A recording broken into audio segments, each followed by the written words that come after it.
Banat TV. Abdurrahman bin Abdullah bin Faqih mengatakan, Habib Abdurrahman bin Abdullah bin Faqih mengatakan, amma habasuhu wa talahuhu, tatkala beliau ini ditahan.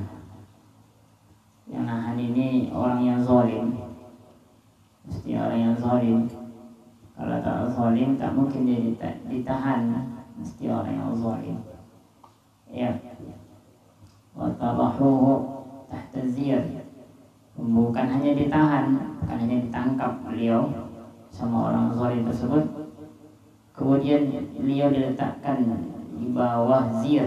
Zir itu inak kelir, itu satu wadah yang besar yang biasanya digunakan untuk menimbang tamar, kurma dan lain sebagainya. Letakkan situ, dia campakkan, ditahan kemudian dicampakkan. Allah, seorang habib, seorang wali Allah diugat Allah seperti ini untuk naikkan derajatnya ke Allah. Ya, karena dunia ini kalau nggak ada orang-orang yang begini nggak asyik. Maksudnya nggak asyik. Ya, derajat imannya ya begitu-gitu saja. Sebab ada orang seperti inilah, maka Allah ingin menaikkan derajat seseorang. Ya, kalau di sekolah semuanya pintar, ini mungkin bisa terjadi gurunya pening. Ada orang bodoh, bahkan kepintaran semua muridnya lebih pintar. Semua murid, kepintaran muridnya lebih daripada kepintaran gurunya. Pening gurunya. Mesti ada yang bodoh. Inilah hidup di dunia ini.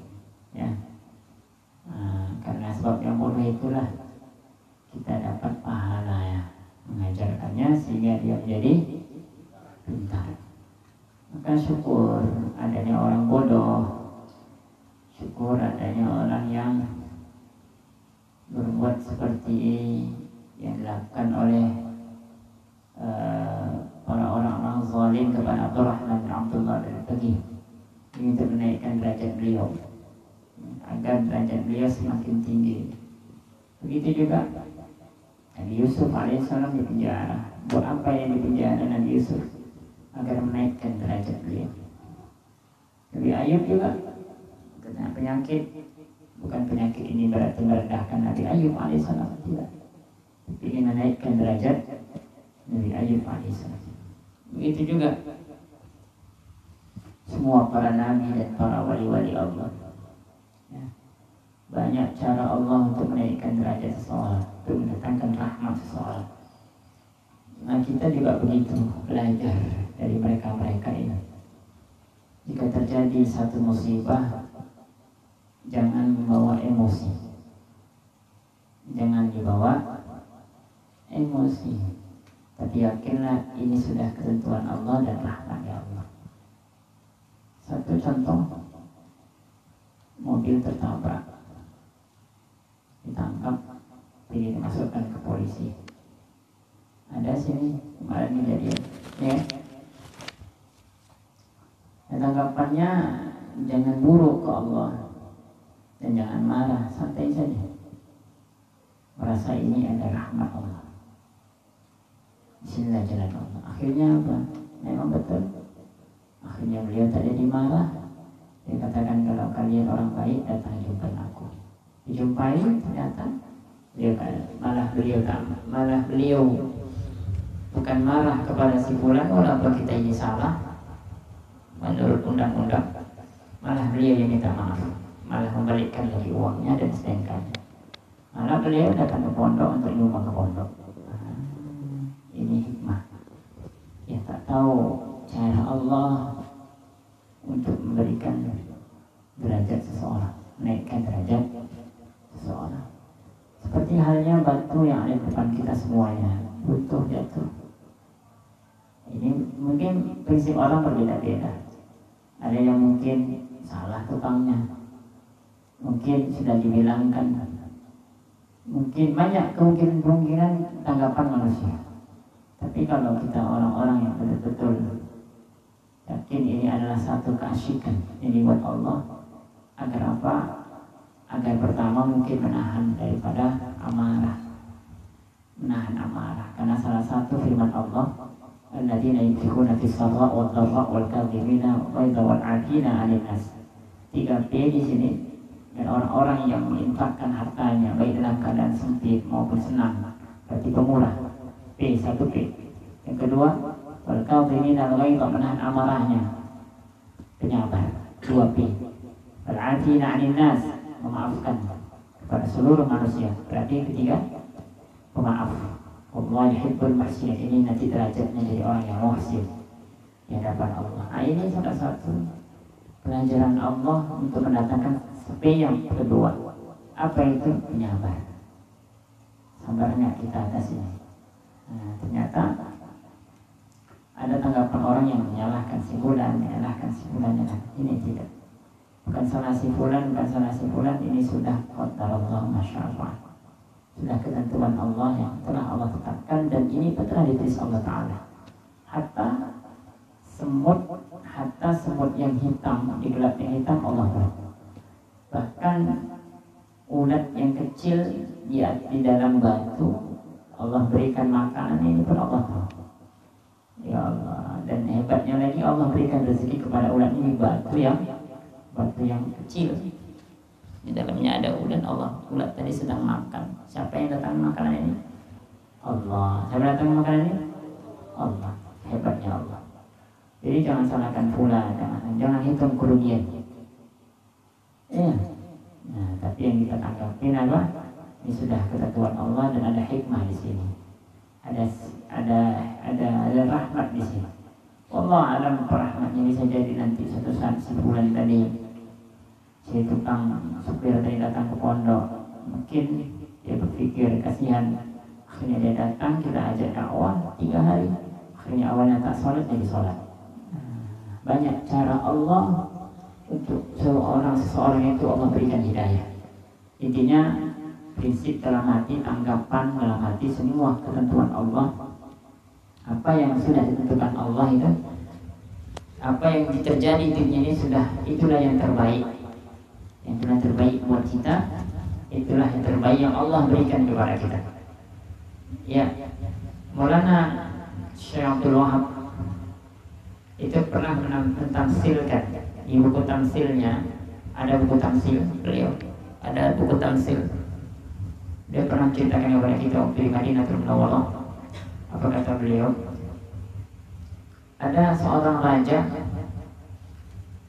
tadi hobinya berburu. Kemudian dia bawa tentaranya yang perdana menterinya untuk berburu. Di tengah hutan, raja itu jarinya tertusuk duri yang wajib dipotong. Akhirnya dipotong, kalau tidak busuk dan infeksi dan bisa menyebabkan kematian. Setelah dipotong, dia tanya kepada penantinya, wahai perdana menteriku, coba kau pikirkan bagaimana jariku tumbuh lagi dengan sempurna. Maka perdana menterinya katakan, wahai tuan, wahai raja, sesungguhnya apa yang telah Allah berikan kepada jarimu itulah yang terbaik buat raja. Sudah syukurin saja, tak usah ditumbuhkan lagi itu jari.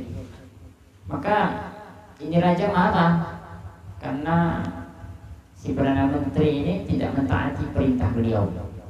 Akhirnya perdana menteri ini dimasukkan ke dalam penjara. Saking marahnya ini raja, masuk penjara. Ketika masukkan penjara, di dalam hati perdana menteri dia tidak mengeluh. Dia yakin bahwasanya inilah yang terbaik yang Allah berikan kepada aku. Dia pasrah ke Allah. Akhirnya raja berburu kembali kedua kalinya, tapi di hutan yang baru.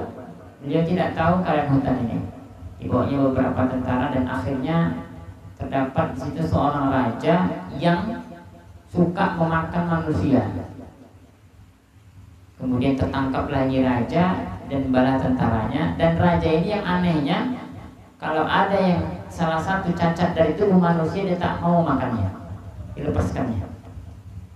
Periksa, ternyata semua tentara raja ini mati dimakan oleh beliau, tapi raja ini selamat. Sebab apa? Sebab jarinya ini satu putus, tak sempurna, tak mau dia makannya. Dibebaskanlah ini raja. Akhirnya dia berlari saking semangatnya, karena selamat dari kematian. Dia menuju ke penjara menemui si Perdana Menteri tersebut yang telah dipenjarakan oleh raja dia sendiri. Apa kata raja ini? Wahai Perdana Menteriku, aku telah bersyukur kepada Allah, dan apa yang kau bilang itu adalah benar. Apa yang kau katakan itu semuanya benar. Apa yang kau katakan? Semua yang diberikan Allah itulah yang terbaik buat aku. Kenapa? Wahai raja, kalau seandainya jariku ini sempurna, kata raja ini, maka aku pun sekarang akan meninggal dunia. Kemudian si raja tanya, dan engkau kenapa tidak protes ketika aku putuskan kau masuk ke dalam penjara? Wahai raja, ketika kau putuskan aku masuk ke dalam penjara, aku yakin bahwasanya inilah yang terbaik yang Allah berikan kepada aku. Jika aku protes, kemudian aku tidak masuk penjara, dan saat ini mungkin aku mati sebab karena ikut bersamamu ikut berburu bersama tentara-tentaramu yang telah mati di luar. Jadi apa yang telah kita buat di sini, apa yang telah dibuat oleh Allah, itulah yang terbaik bagi Allah dan terbaik buat kita. Jangan mengeluh apapun itu, dan jangan mengatakan ya kalau dan kalau. Semuanya katakan kul masya Allah, qadarullah, masya Allah. Sudah ketentuan Allah subhanahu wa ta'ala. Makanya lau asaba syai', kalau kalian terkena satu musibah apapun, la taqulu, lau jangan katakan kata Nabi kalau gini enggak ada. Tapi kul qadarullah masya Allah. Tapi ingat, sebelum melakukan sesuatu itu berpikir dahulu. Pikir dahulu apakah ini baik atau buruk. Jika seandainya banyak mudaratnya, tinggalkan. Jika banyak baiknya, lakukan. Ya. Kemudian tangkap. Beliau tangkap, kemudian letakkan di satu wadah yang besar, inak kabir. Ba'dama fakum dan habas. Setelah beliau keluar dari tahanan, ya, dari wadah tersebut, ja'a ilaihin nas, telah datang kepadanya beberapa manusia, masyarakat. Qalu lahu, kemudian manusia dikatakan kepada sebulan, kata siapa? Kepada Abdullah bin Faqih, ishhad al-amr. Kenapa ini terjadi? Apa menyebabkan ini terjadi? Qala lahum, ya. Kenapa sampai Abdullah bin Faqih kemudian ditangkap sama orang zalim, dimasukkan ke wadah, disiksa, kemudian dilepaskan? Kenapa sampai terjadi? Qala lahum, kemudian Abdullah bin Faqih katakan kepada itu manusia, semua manusia, ada illa bisababin khaddamatin ma'ana ma tusalli. Ini sebab kami mempunyai tukang khidmat. Tukang khidmat ini artinya orang-orang khidmat, suka khidmat sama kita. Ya, ini enggak sholat. Sebab mereka ini yang khidmat ini enggak sholat. Wa nahnu ma kunna 'alaiha, kemudian kami pun enggak ngajak orang ini untuk sholat. Maka sebab inilah Allah berikan yaitu satu musibah seperti ini. Aku ditangkap sama orang zalim dan aku dimasukkan ke tong yang besar. Sebab kenapa? Karena ini pekerjaanku, orang-orang khidmat di sekelilingku tidak sholat, dan aku biarkan mereka tidak sholat. Enggak kuajak untuk sholat. Maka kalian santri itu, tukang-tukang itu banyak enggak sholat. Maka kalian ajak. Minggu ini insya Allah kita dakwah, insya Allah 3 hari. Itu aja tukang-tukang itu khusus, insya Allah kita ajak itu sholat. Karena kalau seandainya nanti mereka nggak sholat, ya kita sholat, maka musibah itu terkena sama kita. Udah otomatis. Musibah sama buyanya, musibah sama kalian juga. Musibah apa sama kalian? Bisa jadi susahkan Allah Ta'ala menghafal macam-macam. Ayo musibatinkan, musibah apa aja itu yang Allah berikan. Sebab kita tak mengajak. Makumna kata di sini alaiha, tak kita ajak mereka ini untuk sholat, diajak sholat. Kalian datang ke belakang, jumpa tukangnya, bang sholat lah bang. Abang nggak malu abang nggak sholat? 4 bulan abang, la ilaha illallah. Iya. Abang kalau nggak makan gimana? Nah, begitulah kalau seandainya nggak sholat. Itu dia aja, ini dibiarkan. Ya, sholat. Ngeri ya. Orang nggak ngajak sholat. Dalam kitab Haidus Salwa itu diceritakan orang sholat, Jibril datang menghancurkan kampung tersebut. Sering dia bilang, tak ada yang dihancurkan.